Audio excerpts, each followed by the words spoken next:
안녕하세요. 저는 39살 두 아이를 키우는 평범한 주부 정지은이라고 합니다. 중년이 가까워지다 보니 어지간한 일은 웃어 넘기고 별일 아니라며 애써 덮고 지내는 게 익숙해졌습니다. 특히 시댁과의 문제에서는 말하지 않고 참는 일이 미덕처럼 여겨지다 보니 감정을 숨긴 채 사는 게 자연스러워졌네요. 그래서 결혼 10년 차가 되도록 큰 소리 한번 내지 않고 잘 참으며 지내왔다고 자부했습니다. 하지만 지금 돌이켜보면 그건 괜찮아서가 아니라 그렇게 하지 않으면 안 됐기 때문이었던 것 같아요. 그동안 저 자신을 얼마나 오랫동안 억누르고 속마음을 감추며 살아왔는지 이제서야 조금씩 깨닫게 됩니다. 그리고 그 깨달음의 계기가 된 사건이 바로 지금부터 여러분과 나눌 이야기랍니다. 이 글을 쓰기까지 참 많은 망설임이 있었어요. 처음에는 부끄러운 가정사를 밖으로 꺼내놓는 게 맞는 건지 고민도 많았네요. 하지만 시간이 지날수록 마치 무거운 돌을 안고 사는 것처럼 가슴 한구석이 늘 답답했습니다. 한 사람의 며느리로서, 엄마로서, 딸로서 감당해야 했던 무게가 너무도 무거웠기에 더는 혼자 짊어지고 갈 수가 없다는 생각이 들었죠. 그래서 이렇게 사연을 보내기로 마음먹었어요. 혹시 저처럼 할 말 못하고 속으로만 울고 있는 누군가가 있다면 이 사연이 아주 작게나마 위로가 되어줄 수 있길 바라며 이야기를 시작해 보겠습니다. 남편은 연애 시절 자기 가족 이야기를 자주 들려주곤 했어요.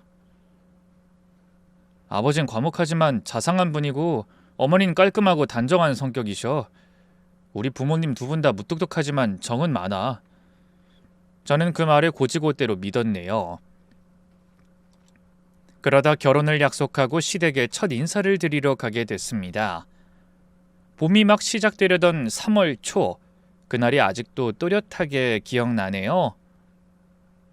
저는 평소보다 더 정성스레 머리를 손질하고 단정한 치마 정장을 입었어요. 무릎 아래로 내려오는 회색빛 치마에 깔끔한 흰 블라우스를 입고 심호흡을 몇 번이나 하며 마음을 가다듬었습니다. 그런 저를 보며 남편은 우습다는 듯 이렇게 말했죠. 괜찮아, 너무 긴장하지 마. 며느리감 데려가면 우리 부모님 아마 되게 좋아하실 거야. 그래도 처음 뵙는 자리라 그런지 너무 걱정돼. 나 오늘 어때 보여? 괜찮다니까 그러네. 내 말 믿어봐. 그러더니 망설임 없이 초인종을 눌렀습니다. 가장 먼저 저를 반긴 건 시아버지셨어요. 키가 무척 크고 편안해 보이는 표정이 인상적이셨죠. 눈가에는 잔주름이 많았고 입꼬리엔 늘 미소가 걸려있던 분이셨습니다. 그날 거실로 들어서는 저를 보고 한 걸음에 다가와 손을 잡고 말씀하셨네요. 아이고, 먼 길 오느라 고생했죠. 잘 왔어요. 그 말씀에 저는 마음이 한결 가벼워졌어요. 시아버지의 따뜻한 음성은 오래전 돌아가신 친정아버지를 떠올리게 했고 괜히 울컥한 마음까지 들어 고개를 꾸벅 숙이며 인사드렸습니다. 하지만 시어머니는 따뜻한 인상의 시아버지와 사뭇 다르더군요. 60대 중반의 나이에도 단정한 외모에 염색이 잘 된 짙은 갈색 단발머리에 깔끔한 가디건과 주름 하나 없는 바지를 입고 계셨지만 표정은 무척 딱딱했습니다.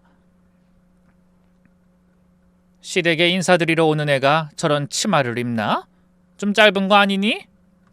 첫 인사도 끝나기 전에 들려온 말에 저는 멈칫했습니다. 치마는 분명 무릎 아래까지 내려오는데 시어머니가 생각지도 못한 꼬투리를 잡으시니 당황스럽더라고요. 그때 남편이 나서서 웃음으로 상황을 넘기려 했어요. 엄마, 저 정도면 단정한 거죠. 저것보다 더 얌전한 치만 수녀복뿐일걸? 그래도 시어머니는 아들의 말을 못 들은 척하고 계속해서 저를 위아래로 훑어보며 말씀하셨습니다. 화장을 참 진하게 하네. 우리 지훈이는 화장 안 한 얼굴이 더 좋다고 하던데. 그 말씀에 저는 애써 웃으며 대답했어요. 평소보다 신경 쓰느라 그렇게 됐나 봐요. 저도 진한 화장은 별로 안 좋아하는데 다음부턴 조심하겠습니다. 저로선 최대한 예의 있게 반응한 것이지만 시어머니는 못마땅하다는 듯 혀를 차며 고개를 저으시고 거실로 들어가셨습니다. 식사 자리에서도 분위기는 별반 다르지 않았어요. 시아버지는 계속 저에게 말을 걸어주시며 긴장을 풀어주려 하셨고 제 앞에 반찬을 끌어다 주기도 하며 다정하게 말씀하셨어요. 이건 내가 좋아하는 건데 젊은 사람 입에도 맞을지 모르겠다. 그 다정하시던 모습이 아직도 생생하게 기억나네요. 하지만 시어머니는 식사 내내 저를 조용히 지켜보시다 마뜩잖은 표정으로 말씀하셨습니다. 그렇게 깨작거리는 건 밥 해준 사람에 대한 예의가 아니지. 너처럼 밥 먹다간 들어오던 복도 다 나가겠구나. 저는 순간 당황해서 더듬거리며 말했습니다. 죄송합니다. 제가 원래 먹성이 좋은 편인데 긴장해서 그런가 봐요. 어머님 솜씨가 좋으셔서 음식 다 맛있어요. 그러면서 억지로 밥 한 공기를 다 먹어치우고 채기가 있어 혼났네요. 그날 집으로 돌아오는 길에 제가 한참을 말없이 있자 남편이 먼저 입을 열었습니다. 엄마가 좀 예민하시긴 해도 나쁜 분은 아니야. 처음이라 어렵게 느껴질 수 있는데 금방 익숙해질 거야. 그렇게 저를 다독였지만 불길한 예감은 지울 수 없었어요. 시아버지의 따뜻한 미소와는 대조적인 어머님의 차가운 눈빛이 머릿속에 선명하게 남았죠. 그리고 결혼이 단지 두 사람만의 일이 아니라는 걸 깊이 실감하기도 했습니다. 하지만 그날의 만남이 앞으로 펼쳐질 제 결혼 생활의 예고편이라는 것까진 미처 깨닫지 못했네요. 몇 달 후 결혼해서 처음 맞는 명절이 되었습니다. 저는 시댁 식구들이 다 모인 자리에서 처음으로 며느리라는 이름이 얼마나 무거운 것인지 실감했어요. 평소와 달리 집안은 들뜬 분위기였고 시어머니는 잔뜩 예민한 표정으로 부엌을 휘젓고 계셨습니다. 저는 새벽같이 일어나 단정하면서도 편한 옷을 골라 입고 시댁으로 향했어요. 그러고는 불이 나게 주방으로 들어서며 물었죠. 어머님, 뭐부터 할까요?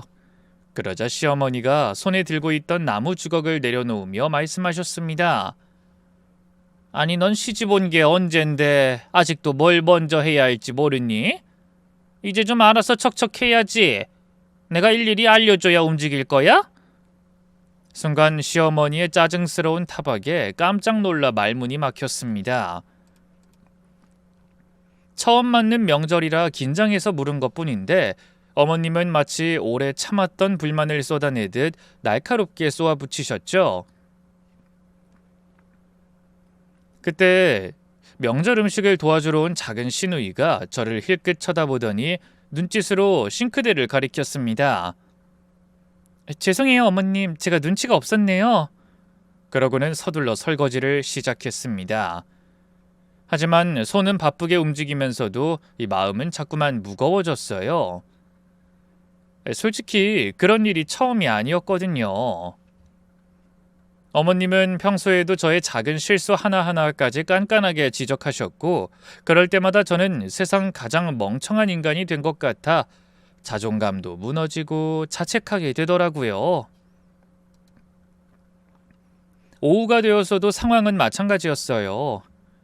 아버님이 장남이시라 시댁으로 친척들이 다 몰려오는 바람에 저도 종일 눈코 뜰 새 없이 종종거려야 했죠. 음식 차리고 치우길 반복하며 어르신들 식사를 준비해 드리다 보니 하루가 어떻게 지나는지 모르겠더라고요. 그러는 와중에도 어머님은 계속 제 일거수일투족을 감시하며 꾸짖고 소리치셨습니다. 그러다 저녁이 되어 손님들이 돌아가시고 식구들이 거실에 모여 앉아 이야기를 나누기 시작했죠. 하지만 전 조용히 부엌에서 남은 설거지를 마무리하고 있었습니다. 그때였어요. 등 뒤로 조심스레 다가오는 발소리가 나더니 아버님의 목소리가 들렸네요. 세아가 잠깐만 밖으로 나와 볼래? 그러고는 조용히 절 작은 마당 쪽으로 데려가셨습니다. 시어머니는 거실에서 큰 시누이와 이야기를 나누고 계셨기에 저희가 빠져나오는 걸 못 보셨던 것 같네요. 그렇게 마당으로 나온 시아버지는 시원한 캔커피를 내밀며 말씀하셨죠. 온종일 힘들었지? 내가 장남이라 우리 며느리까지 고생하는구나. 시원하게 커피 좀 마시고 이거 바꿔라. 그 말씀과 함께 하얀 봉투 하나를 손에 쥐어주셨어요. 아니 아버님 이게 뭐예요? 너 시집와서 첫 명절인데 너무 고생이 많은 것 같아서 이 시애비가 용돈 주는 거다. 명절 지나거든 백화점 가서 옷도 사고 맛있는 거 먹으면서 스트레스 풀거라. 어머 아니에요. 당연히 제가 할 일인데요.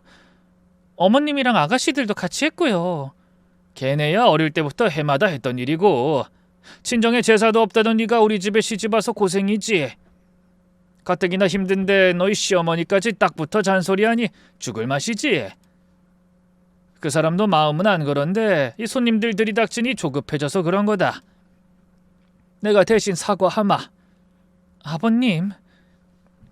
그 말을 듣는 순간 울음이 터질 것 같아 참느라 혼났습니다. 온종일 무거웠던 마음이 아버님의 한마디에 스르르 녹아내리는 기분이었죠. 저도 도움이 되고 싶은데 자꾸만 어머님 눈에 거슬리는 것 같아서 죄송한 마음뿐이에요. 제 말에 아버님은 아무 말 없이 고개를 천천히 끄덕이며 캔커피를 따서 건네주셨습니다. 그런 뒤 억지로 절 위로하는 말 대신 어깨를 가볍게 토닥여 주셨죠. 그 손짓만으로 저는 상처받은 마음을 위로받는 기분이었어요. 그래서 순간적으로 울컥하는 마음에 눈물이 찔끔 났습니다. 아버님은 눈가를 훔치는 저에게 조용히 말씀하셨어요. 지은아, 이 시집살이라는 게 네가 잘해서 끝나는 일이 아니야. 어른들 기준에 맞춰야 하니까 가끔 억울한 마음도 들 거다. 그래도 넌 충분히 잘하고 있어. 내가 보증하마. 앞으로 어떤 일이 있어도 난 네 편일 테니 너무 속상해하지 말아라. 시어른 앞에서 감히 눈물을 보이기 싫었지만 그날만큼은 제 감정을 숨길 수 없었습니다. 조용한 밤 공기 속에서 시아버지와 나눈 그 짧은 대화는 제게 큰 위로가 되었고 긴 시간 동안 저를 지탱해주는 힘이 되었네요. 그때 저는 마음속으로 조용히 다짐했습니다. 언젠가 시아버지께 받은 이 따뜻한 위로를 꼭 갚아드려야겠다고요. 그 이후로도 저는 줄기차게 어머님에게 구박을, 시아버지에겐 따뜻한 응원을 받아가며 조금씩 주부로서의 삶에 적응해 나갔습니다. 그리고 그 사이에 금쪽 같은 두 아이도 얻을 수 있었죠. 그러던 어느 날 봄 햇살이 부드럽게 내리쬐고 라일락 향기가 바람을 타고 살며시 날아오던 유난히 아름답던 그날에 저는 시집와서 가장 가슴 아픈 소식을 마주하게 됩니다. 아이들을 학교와 유치원에 보내고 한숨 돌리려던 그때 시어머니가 다급하게 전화하셨더군요. 너희 시아버지 쓰러지셨다. 지금 의식 없어. 빨리 와야겠다. 시어머니의 떨리는 목소리에 저는 그만 핸드폰을 떨어뜨리고 말았습니다. 생각지도 못한 소식을 듣자 정신이 아득해지고 몸이 제 뜻대로 움직이지 않았어요. 그래도 어떻게든 병원에 가야겠다는 생각으로 마음을 다잡으며 다급하게 택시를 타고 병원으로 달려갔습니다. 택시 안에서 얼마나 손이 떨리고 가슴이 미친 듯이 뛰었는지 모르겠네요. 잠시 후 대학병원 중환자실에 도착해보니 두 손을 모은 채 무릎을 꿇고 있는 시어머니가 보였습니다. 언제 도착했는지 남편도 창백한 얼굴로 어머니 곁에 서 있더군요. 시어머니의 눈가엔 벌써 눈물이 가득 고여 있었고 얼굴 가득 평소엔 보지 못했던 공포와 절망이 짙게 드리워 있었습니다. 저는 떨리는 가슴을 진정시키며 가까스로 물었어요. 이게 어떻게 된 일이에요? 아버님이 왜? 그러자 남편이 비통한 표정으로 대답했죠. 아버지가 아침에 갑자기 쓰러지셨나 봐. 고혈압 약을 잘 챙겨 들고 계셨는데. 남편은 제대로 말을 잇지 못하고 입술을 깨물며 울음을 삼켰습니다. 의사는 조용히 그러나 단호한 말투로 상황을 전하더군요. 급성 뇌출혈입니다. 안타깝게도 골든타임을 한참 놓치셨어요. 쓰러져 계신 시간이 길고 출혈량도 많아 뇌 기능이 거의 정지됐습니다. 이 상태로는 회복 가능성이 매우 희박합니다. 그 말을 듣는 순간 심장이 철렁 내려앉고 온몸에서 핏기가 사라지는 기분이었습니다. 불과 며칠 전까지도 아버님은 아이를 데리고 봄나물도 캐고 고구마도 심으러 가자며 웃으셨습니다. 항상 그렇게 인자하게 웃으며 저의 버팀목이 되어주실 줄 알았던 분이 딱딱한 병원 침대에 누워 생사의 기로를 넘나들고 계신다는 사실을 믿을 수가 없었네요. 아버님은 왜인지 모르게 슬프고도 어두운 얼굴로 의료기계들의 의지에 조용히 누워 계셨습니다. 그 모습을 중환자실 창밖에 서서 바라보는 제 가슴은 찢어질 듯 아팠어요. 아버님, 제발 정신 차리세요. 제발 이대로 떠나시면 안 돼요.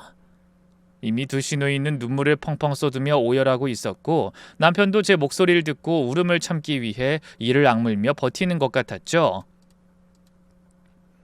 그 순간 그때까지 평정심을 유지하는 것 같던 시어머니가 갑자기 중환자실 문에 매달려 울음을 터뜨리셨습니다.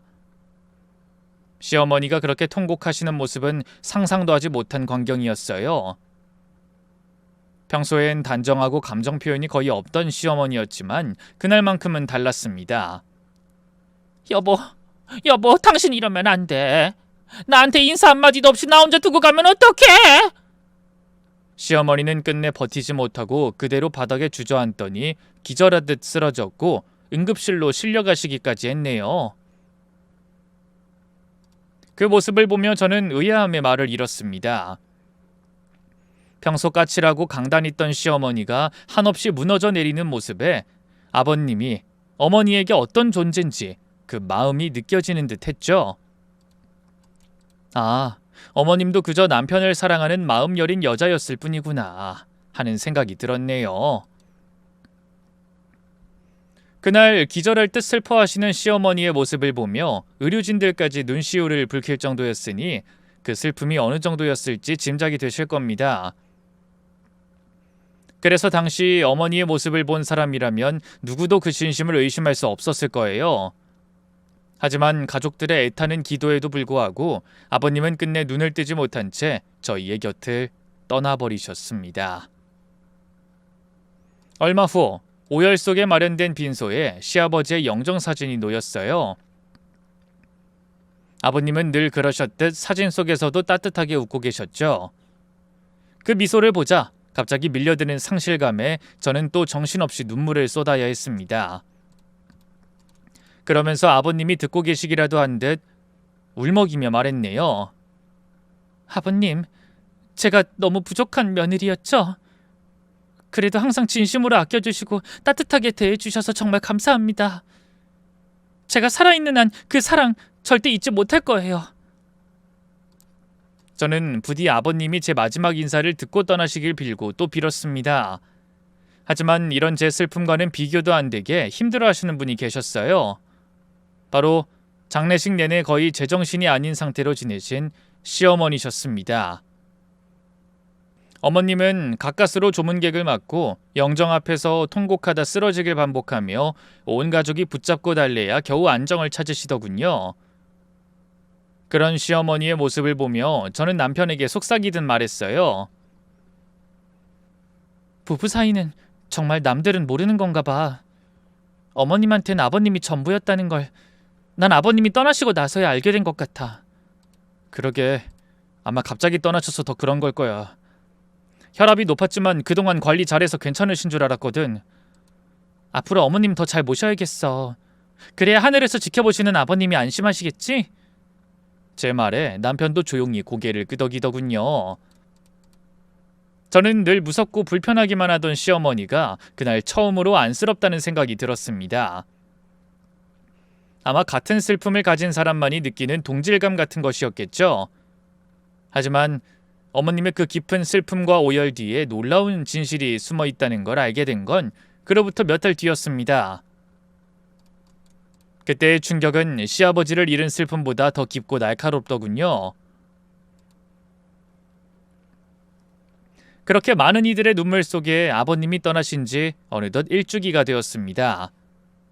다시 봄꽃이 피고 햇살이 포근하게 내리쬐는 계절이 찾아왔지만 제 마음은 무겁기만 했어요. 저에게 4월은 기쁨과는 거리가 먼 무척 잔인한 달이었거든요. 어릴 때 돌아가신 친정아버지의 기일과 저를 아껴주셨던 시아버지의 기일이 정확히 같은 날로 겹쳤던 겁니다. 참 기막히고 잔인한 우연이죠. 결혼 전까지는 해마다 그날 친정에서 아버지의 제사를 지냈습니다. 친정엄마와 함께 탕국을 끓이고 아버지가 좋아하시던 음식을 준비하며 따뜻한 말 한마디라도 꺼내기 위해 애쓰던 기억이 납니다. 그런데 하필 같은 날에 시아버지의 제사까지 겹치자 저는 두 분 중 한 분을 선택해야 하는 처지가 됐죠. 헌데 그 해는 아버님의 첫 제사를 올리는 날이니 어쩔 수 없이 시댁으로 발길을 돌리며 속으로 친정아버지께 죄송한 마음을 전해야 했습니다. 그 전해에도 시아버지의 상중이라 친정제사에 참석할 수 없었던 게 마음에 걸렸지만 사정이 있으니 아버지도 이해해 주실 거라 생각했어요. 그래서 이 사실을 아는 큰 시누이는 제가 친정에 못 가는 게 마음에 걸리는지 미안한 표정으로 입을 열더군요. 오이케, 작년에도 친정아버지 기일을 못 갔는데 올해도 못 가서 마음에 걸리지. 이번엔 첫 제사라 좀 그렇지만 내년부턴 꼭 친정에 다녀올 수 있게 내가 엄마한테 말씀드릴게. 그렇게 고마운 말을 해주셨고 남편도 도울 수 있는 일은 돕겠다며 부엌을 어슬렁거리곤 했습니다. 그런데 한창 바쁘게 음식 준비를 하고 있을 때 친정엄마에게서 전화가 왔어요. 처음엔 별일 아닐 거라 생각하며 전화를 받았는데 엄마 목소리가 평소와는 달랐습니다. 희미하게 떨리면서도 애써 덤덤한 척하려는 엄마의 말투에 순간 불안한 마음이 들더군요. 아니나 다를까 엄마는 뜻밖의 소식을 전했어요. 지은아, 엄마가 어제 장에 다녀오다 넘어져서 오른쪽 팔을 좀 다쳤어. 뭐라고요? 많이 다치신 거예요? 병원은요? 그 동네 정형외과 다녀왔어. 다행히 완전히 부러지진 않았지만 금이 가서 당분간은 팔을 쓰기가 어렵다네. 그럼 아버지 제사 음식은 어떡해요? 안 그래도 그게 걱정인데 누구 부탁할 사람도 없고 너도 시댁 제사 있잖아. 그래서 그냥 올해는 간단히 국 하나랑 밥만 놓으려고. 저는 말문이 막혔습니다. 그 전해에도 엄마 혼자 쓸쓸하게 제사를 지냈을 텐데 1년 후에는 아예 음식장만도 제대로 못할 것 같다고 생각하니 마음이 안 좋았어요. 출가 외인이라고 친정아버지를 너무 등한시한 것 같아 죄송하더라고요. 그래서 혼자 잠시 고민하다 큰 시누이에게 이 사실을 알렸습니다. 형님, 사실은 저희 친정엄마가 팔을 다치셔서 음식장만을 못하셨나 봐요. 아버님 제사 음식 얼른 해놓고 잠깐이라도 친정에 다녀오면 안 될까요? 아유, 그래? 사돈 어르신 마음이 안 좋으시겠다. 여긴 우리가 있으니까 그냥 친정으로 가. 내가 엄마한테 말씀드릴게. 어쩔 수 없는 상황이잖아. 아니에요. 저희 친정도 제사 늦게 지내셔서 음식장만 끝내놓고 가도 여유 있어요. 가서 몇 시간만 일하고 아버님 제사 시작하기 전에 돌아와도 될 것 같아요. 지금부터 제가 얼른 준비할게요. 그렇게 말하고는 서둘러 음식을 만들기 시작했어요. 육전부터 탕국, 나물 반찬 3가지, 북어구이, 도지락 볶음까지 기름 냄새가 옷에 배고 손끝이 얼얼해질 때까지 쉼없이 음식을 만들었습니다. 큰형님도 열심히 도와주셨고 남편도 말없이 설거지를 해줬죠. 그래서 오후가 지나기 전 제사상에 올라갈 음식을 거의 다 완성할 수 있었습니다. 그제야 저는 조용히 앞치마를 벗고 어머님이 안 계신 틈을 타 남편에게 조심스레 말했네요. 가서 대충이라도 몇 가지만 준비해드리고 바로 돌아올게. 남편은 조용히 고개를 끄덕이며 말했습니다. 걱정하지 말고 다녀와. 누나도 있고 음식도 미리 다 준비해놨으니까 괜찮을 거야. 그래서 저는 서둘러 옷을 갈아입고 작은 가방에 필요한 물건들을 챙겼습니다. 그리고 거실로 나가 신발을 신으려던 그때였어요. 안방에 계시던 시어머니가 조용히 다가오더니 제가 손에 들고 있던 차키와 지갑을 낚아채듯 빼앗으셨습니다. 어머님? 저는 놀라서 얼떨결에 멈춰섰죠. 시어머니는 차키를 꼭 쥐고 입술을 꼭 다문 채 저를 노려봤습니다. 너 지금 어디 가려는 거야? 목소린 낮았지만 안에 감춰진 분노가 고스란히 느껴지는 말투였습니다. 저는 침을 꿀꺽 삼키며 최대한 조심스럽게 말씀드렸네요. 어머님, 제사 음식은 이미 다 해놨거든요. 큰형님도 계시고 실은 저희 친정엄마가 팔을 다치셔서 아버지 제사 준비를 못 하셨다고 해서요. 제가 잠깐만 다녀오면 안 될까요? 음식만 몇 가지 해놓고 아버님 제사 시작 전에 얼른 돌아올게요. 뭐? 잠깐만? 시어머니의 목소린 분노가 섞인 듯 한껏 높아져 있었어요. 눈썹도 치켜 올라가고 볼은 달아오른 듯 붉었습니다. 그러더니 마침내 막말까지 터져 나오더군요. 어딜 며느리가 시부 제사를 쌩까? 순간 집안 공기가 얼어붙은 것처럼 차갑게 느껴지고 시어머니의 말이 마치 송곳처럼 날카롭게 날아와 제 가슴을 찔렀습니다. 저는 놀라서 말까지 더듬으며 대답했네요. 어머님, 그런 거 아니에요. 음식은 다 해놨고요. 상도 차릴 수 있게 준비가 다 됐거든요. 음식만 삐쭉 해놓으면 그게 제사 준비 다 한 거냐? 시어머니는 차키를 손에 든 채 방 쪽으로 향하며 말을 이어가셨습니다. 은혜를 몰라도 정도가 있어야지. 그 사람이 너한테 얼마나 잘해줬는데 제사 앞두고 몰래 친정으로 도망을 쳐? 그것도 첫 기일에. 이러니 된통 시집살이를 시켜야 며느리 본분을 배우고 정신 차렸을 텐데 그저 잘해주기만 하니 시댁 무서운 줄 모르고 기고만장하지. 저는 당황해서 망설이다 시어머니를 따라가 문 앞에 서서 애원했습니다. 정말 잠깐만 다녀올게요. 여기서 차로 20분이면 가는 거리라 얼마든지 제사 시작 전에 돌아올 수 있어요. 안 된다는 말 못 들었냐? 지금 나가면 너 다시는 이 집에 발들일 생각하지 말아라. 그 협박에 가까운 말에 저는 한 발짝도 움직일 수 없었습니다. 그러고도 모자랐는지 시어머니는 계속 거친 숨을 몰아쉬고 저를 쏘아보며 말씀하셨네요. 오늘이 시아버지 첫 제사인데 그걸 두고 나가겠다고? 하나뿐인 며느리가 그 모양이니 죽은 사람이 편히 눈을 감겠니? 그 말은 시아버지를 향한 제 마음을 전부 부정하는 말처럼 들렸어요. 저는 누구보다도 그분을 그리워하고 존경했는데 말입니다. 아버님이 저에게 베풀어주신 따뜻한 마음을 마지막 순간까지 간직하겠다고 다짐했는데 그 진심마저 외면당한 기분이었죠. 어머님, 저 아버님 진심으로 존경했어요. 그래서 음식 준비도 미리 다 해둔 거고요. 친정에는 엄마가 팔을 다치셔서 혼자 음식을 못 하시니 잠깐 가서 나물이라도 볶아놓고 오려고 한 거예요. 아버님 제사 시작 전에 오려고 했는데 저는 목소리가 떨려와 말을 제대로 끝내지 못했습니다. 울음을 삼키느라 목이 따끔거리고 손까지 차가워지더군요. 하지만 시어머니는 미동도 없더니 오히려 냉정하게 말하셨습니다. 그럼 네 친정에 가서 아버지 제사나 지내. 이 집 며느린 하지 말고. 시아버지보다 친정아버지가 먼저면 왜 여기서 이러고 있니? 그 말에 저는 숨이 막혔습니다. 그건 단지 제사 문제만이 아니었어요. 그동안 제가 며느리라는 이름으로 감당해왔던 수많은 희생과 침묵이 그 한마디로 무시당하는 것 같이 느껴지더라고요. 그래서 한참을 서 있었다 결국 입을 다물고 말았습니다. 아무리 말해봤자 통하지 않을 거라는 걸 깨달았기 때문이죠. 그래서 시어머니가 지갑과 차키를 안방 서랍 깊숙한 곳에 넣어둔 채 방문을 잠그는 모습을 그저 멍하니 바라볼 수밖에 없었습니다. 그러자 어머닌 마지막 쐐기를 박듯 차갑게 한마디 하더니 돌아서셨죠. 며느리면 며느리답게 행동해라. 그 말은 일방적인 명령이었습니다. 결국 저는 친정행을 포기한 채 다시 부엌으로 들어가야 했죠.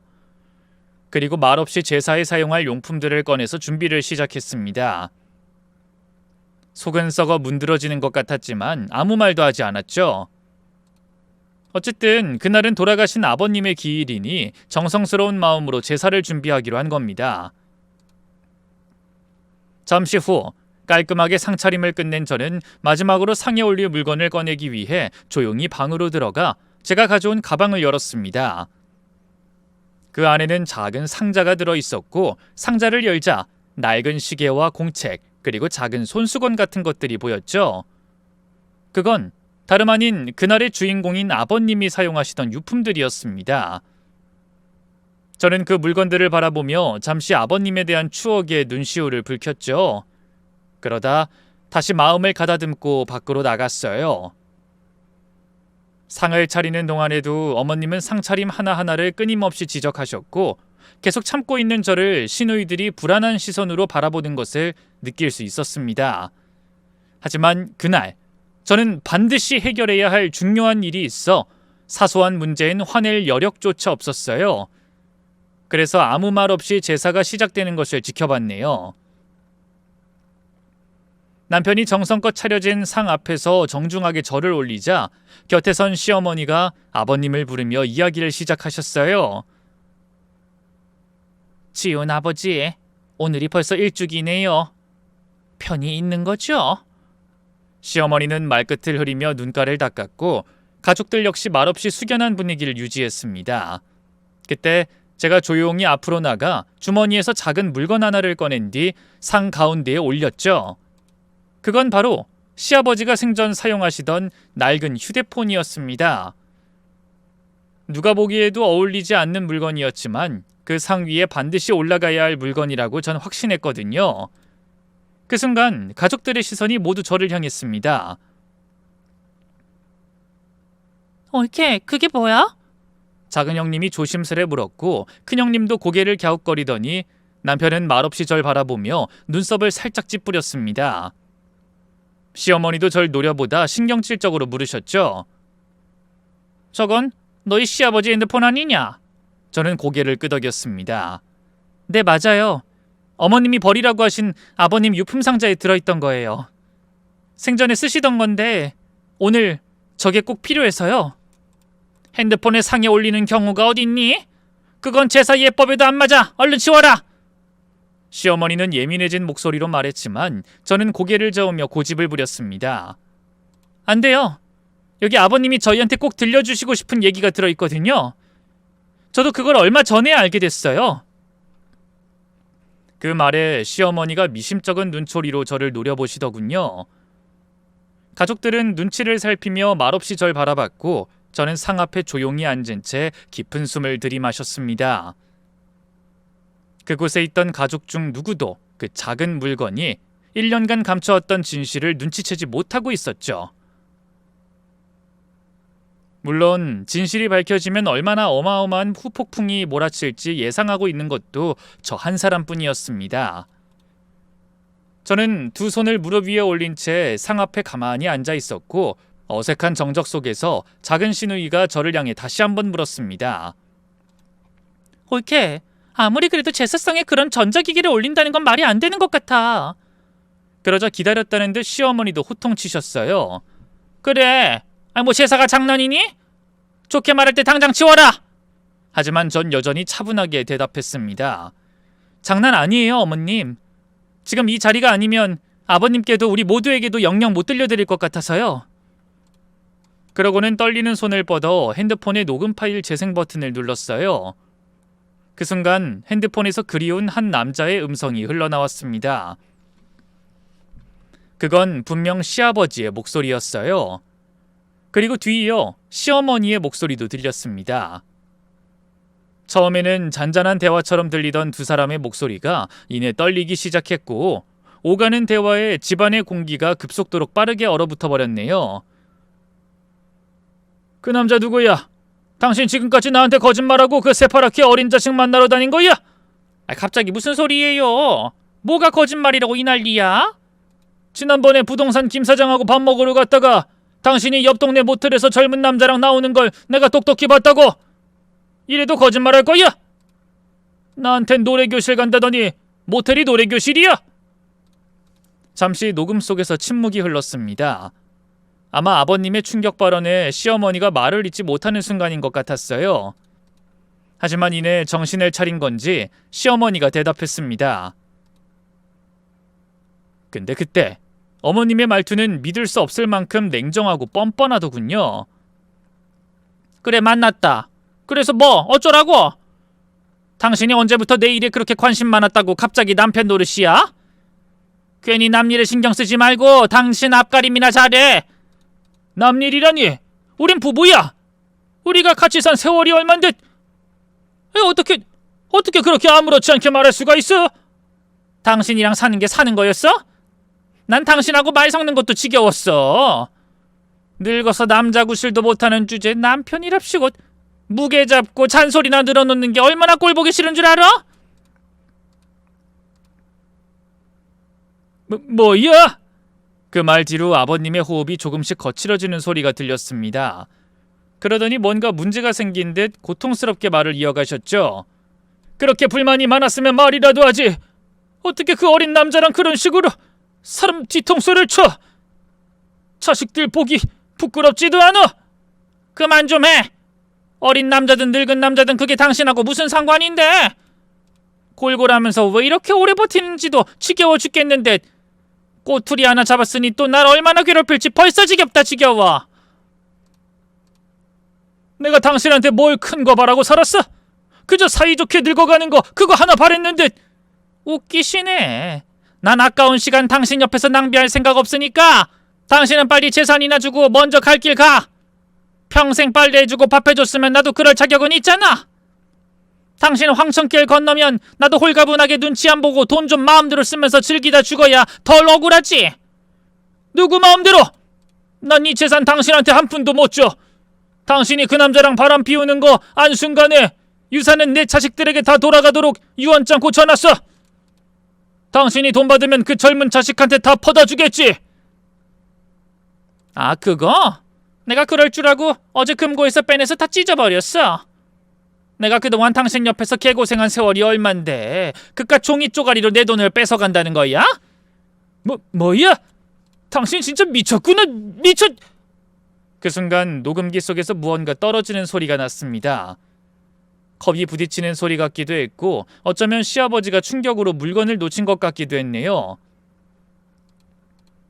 그 후 한참 동안 아무 소리도 들리지 않았어요.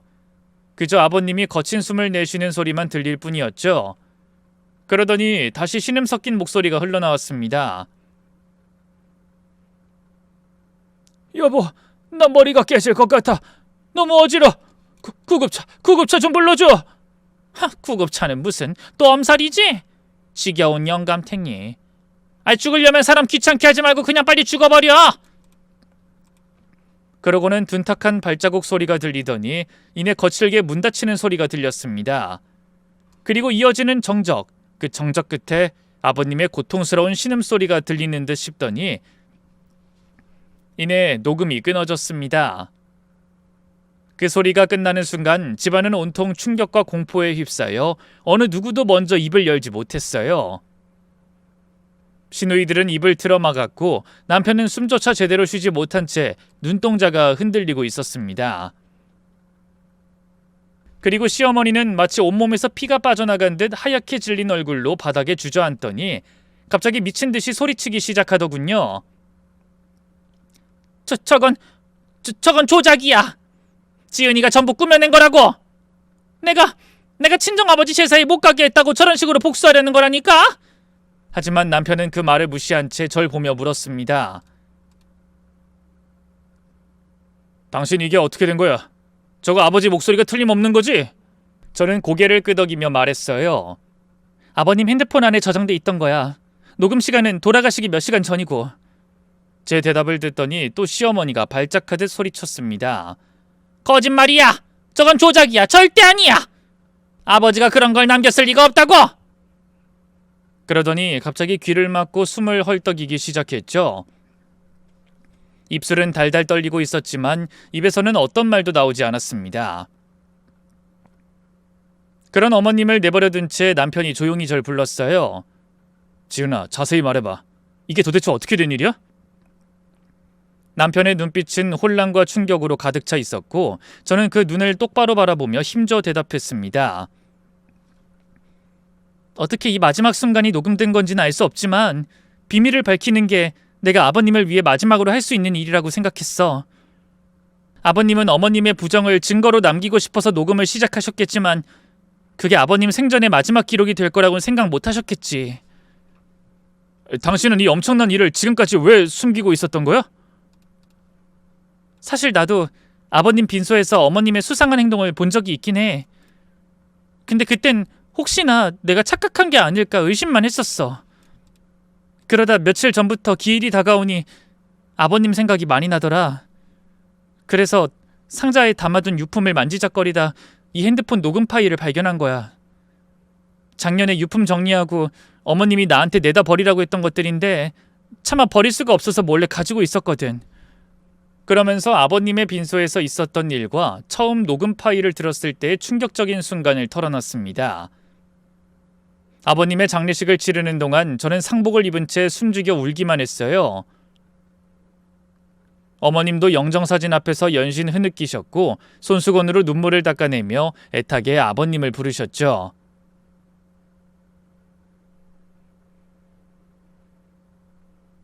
그 모습을 보는 내내 저는 가슴이 찢어지는 듯 아팠습니다.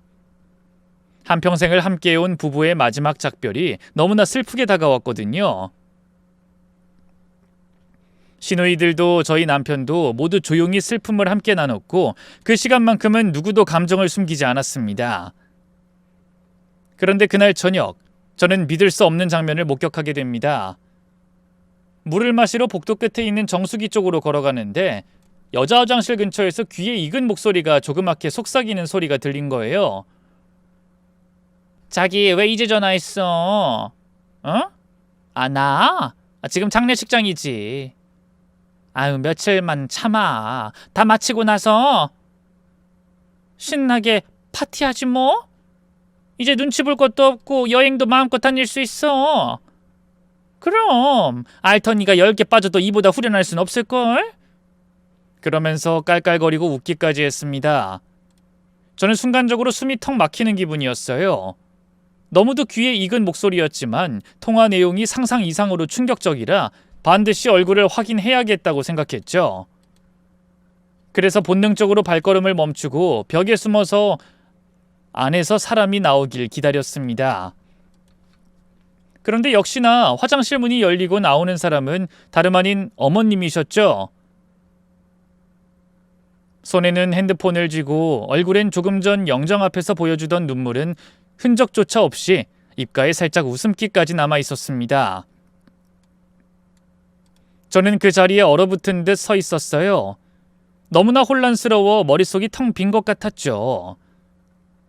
그동안 어머님이 보여주셨던 눈물과 절규는 도대체 뭐였는지 소름까지 끼쳤습니다. 하지만 저는 그 일을 누구에게도 말하지 못했어요. 장례식이라는 자리가 또 가족이라는 틀이 저를 섣불리 움직일 수 없게 했죠. 더구나 정확한 증거도 없이 심증만으로 그런 일을 넘겨짚어 떠들어댈 수는 없었던 겁니다. 며칠 뒤 모든 장례 절차를 마치고 시댁으로 돌아와 유품을 정리할 때였어요. 아버님 서랍을 정리하던 제가 조심스럽게 물었습니다. 어머님, 여기 있던 물건이랑 거실에 떨어져 있던 아버님 핸드폰 잘 챙겨두셔야 하지 않을까요? 하지만 어머님은 이렇게 말씀하셨습니다. 됐다. 그런 건 다 버려. 지금 와서 그 사람이 썼던 물건 보며 기억 곱씹어봐야 마음만 아프지. 산 사람은 살아야 하니 그냥 모조리 갖다 버리고 옷까지는 다 태워버려라. 그 말을 듣는 순간 저는 또다시 혼란스러웠어요.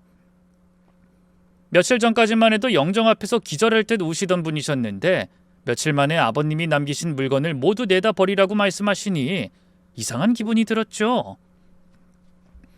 하지만 그때 저는 차마 그 물건을 버리지 못해 작은 상자에 담아 간직하고 있었던 겁니다.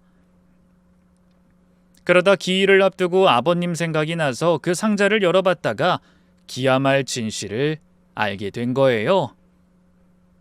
바로 그 순간부터 저는 어떻게 그 진실을 밝혀야 할지 고민하다 아버님의 기일을 적당한 날이라 생각하게 된 겁니다. 그렇게 사후 일주기가 되어서야 아버님 죽음의 비밀이 밝혀지고 어머님의 모든 거짓과 가식이 드러났습니다. 병원과 빈소에서 보여주던 그 눈물, 그리움, 통곡은 모두 연기였다는 것이 밝혀진 겁니다.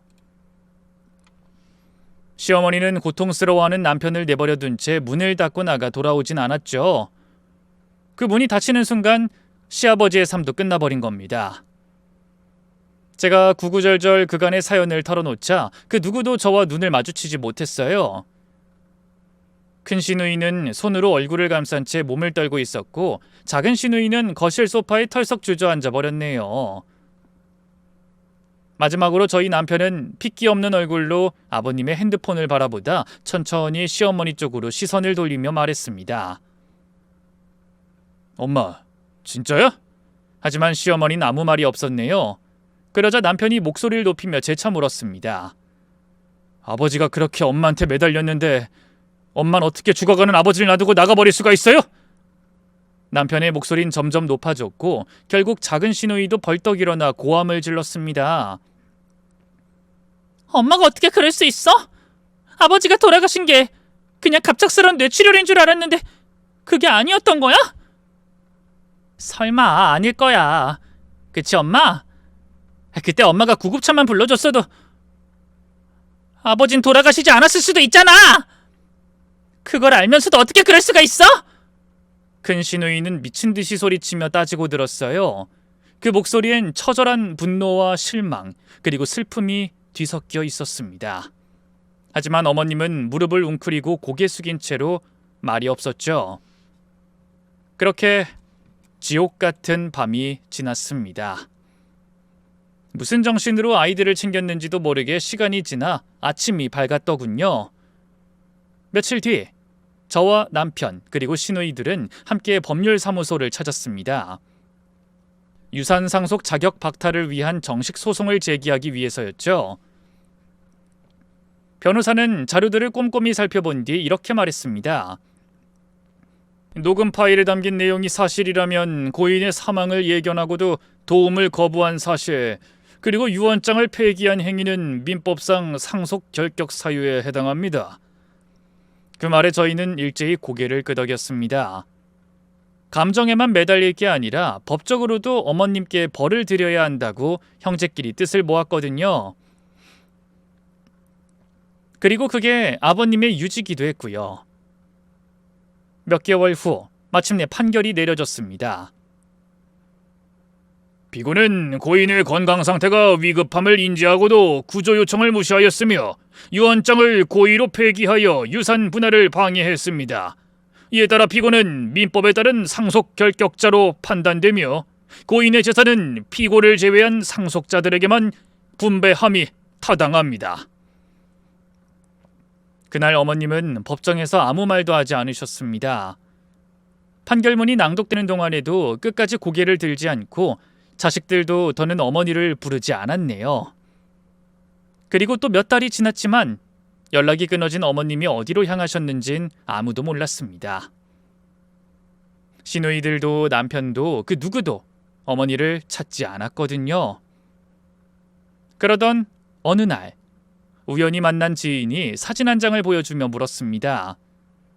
사진 속엔 산동네 허름한 쪽방촌 골목에 머리가 헝클어진 채 검은 봉투를 손에 쥔 한 노인의 뒷모습이 담겨 있었습니다. 혹시 이분 너희 시어머님 아니야? 그 말에 저는 차마 대답하지 못했어요. 그 모습은 분명 어머님이었지만 불과 몇 달 만에 너무도 변해 있었습니다. 정갈하고 깔끔하게 손질하던 머리칼은 다 헝클어져 있었고 늘 손끝까지 정리하던 분이 맨손으로 폐지 더미를 줍고 계셨어요. 며칠 뒤 저는 용기를 내어 지인이 어머님을 봤다는 그 산동네로 혼자 찾아갔습니다. 좁고 가파른 골목을 따라 한참을 오르다 작은 공터 옆 허름한 단칸방에 도착했을 때 문 앞에 빨래를 널고 있는 노인의 모습이 눈에 들어왔죠. 어머님, 그 말을 입 밖으로 꺼내자 저도 모르게 눈물이 흘렀습니다. 어머님은 제 얼굴을 보자 한참 동안 아무 말이 없으시더니 천천히 몸을 돌리며 작은 의자에 앉으시더군요. 네가 여기 무슨 일이니? 목소리가 한없이 작고 허탈해 보였습니다. 예전에 당당하던 모습은 온데간데 없이 사라져버렸더라고요. 어머님, 이렇게 사시는 줄 전혀 몰랐어요. 나도 내가 이렇게 될 줄 몰랐지. 근데 세상이 나한테 벌을 주는 것 같더라. 어머님은 쪽문 너머로 보이는 폐지 수레를 가리키며 씁쓸하게 말씀하셨습니다. 저거라도 밀어야 밥값이라도 벌지. 욕 먹어가며 설거지하러 다니는 걸로는 월세 내기도 빠듯해. 처음엔 나도 자존심이 있어서 못하겠더라. 근데 굶어보니까 자존심 같은 거 아무 소용이 없어. 어머님이 만나던 그 남자는 그 사람 나 유산 하나도 못 받았다는 소리 듣더니 바로 연락 끊더라. 어머님은 고개를 떨구셨습니다. 그리고 후회가 가득 담긴 목소리로 이렇게 말씀하셨네요. 내가 그 사람한테 너무했지. 그땐 이렇게 후회할 날이 올 줄은 몰랐는데. 그날 집으로 돌아오는 길에 저는 마음이 참 이상했습니다. 한 사람이 인생의 끝자락에서 모두에게 외면당한 채 외롭게 살아가는 모습이 안쓰러웠죠. 하지만 그 감정을 드러낼 순 없었습니다. 어머님이 저지른 죄는 결코 가벼운 게 아니었으니까요. 그래서 저는 더 이상 어머님을 동정하지도 비난하지도 않기로 마음먹었네요. 인생의 마지막은 누구에게나 무겁습니다. 하지만 진심 없이 살아온 이에게는 그 마지막이 더 외롭고 고된 법이라는 걸 어머님을 보며 다시 한번 깨달았어요. 부디 이 사연이 누군가에게는 가족의 의미를 돌아보게 하고 또 누군가에게는 진실의 무게를 되새기게 하는 이야기가 되었길 바라며 저는 이만 인사드리겠습니다. 언젠가 더 따뜻한 이야기로 다시 인사드릴 수 있길 바랍니다. 감사합니다.